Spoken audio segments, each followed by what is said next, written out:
Working on the 99 Sebring, the 2.5 V6. Found out exactly what my problem was. Tore into the wire harness and went down and got me a new alternator, and also got me a new alternator wire. The issue was that there had been possibly corrosion in the old wire, causing feedback, causing a spark. If you notice on the old wire that on my other video where I couldn't figure out what the issue was. Another thing, somebody, I don't know if it's factory or what, or somebody just spliced in a wire, but they took and used the original wire, but they spliced to a smaller gauge wire. So all that current's going through this big wire, and then all of a sudden sucks through a small wire. That can also cause feedback. So I'm pretty sure, 100% sure, that was probably my issue all along, was the wire. And I'm sure that the alternator probably had maybe something to do with it too.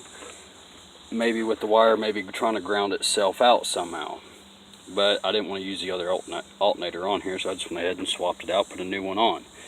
If you notice that my other one, that black piece right there, right behind that wire, was all busted off. I'm sure that's probably had something to do. I don't know.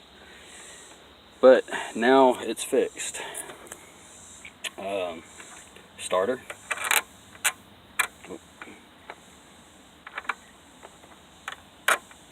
Alternator.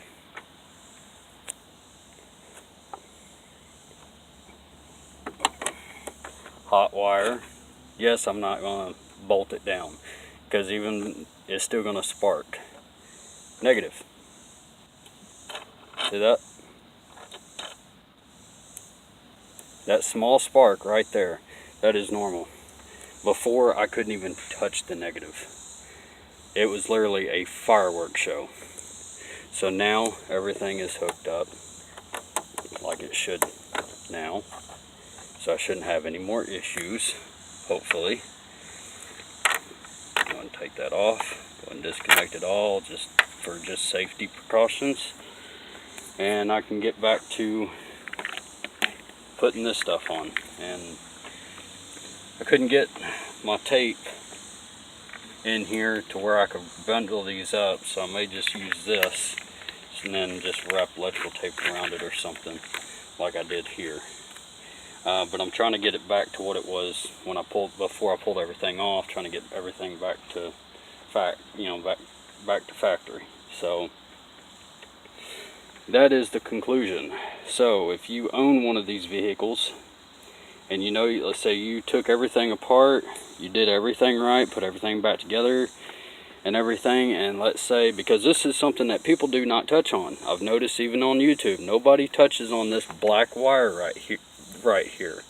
Okay? Now a lot of people are like, well, there shouldn't be no black wire hooked to a dang positive. No, that is true.